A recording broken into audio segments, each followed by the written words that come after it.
রাজামশাই বিচার করুন, মুরগি আমার বাসা ভেঙে ফেলেছে। যা মুরগিকে ধরে নিয়ে আসো। কক কক কক, সাপ আমার ডিম ভেঙে ফেলেছে। সাপকে ধরতে যে পিঁপড়া বাসা ভেঙে ফেলেছে। আগে সাপের বিচার করুন রাজামশাই।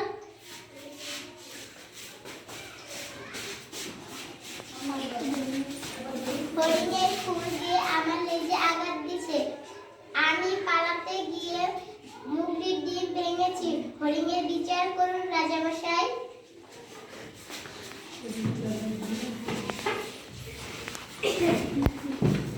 সারস পাখির দোষ, সে হঠাৎ ডানা ঝাপটিয়েছিল।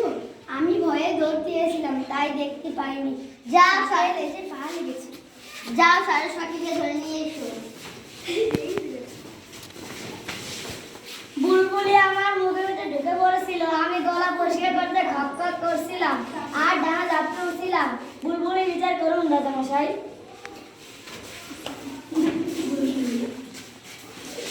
আগে আমার কথা শুনে ব্যাং বলেছিল রাতে ঝড় হবে, তাই আমি কত ভেবে সারস পাখির মুখে ঢুকে পড়েছিলাম। আগে ব্যাঙের বিচার করুন রাজামশাই।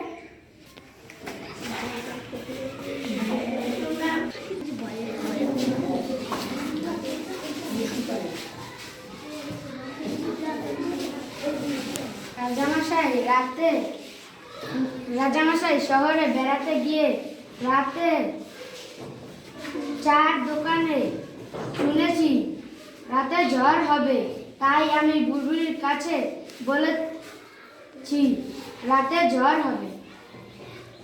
শহরে গুজব এনে তুমি বনে রটিয়েছ, বনের শান্তি নষ্ট করেছো। তোমার গুজব ছড়ানোর জন্য তোমার শাস্তি হবে।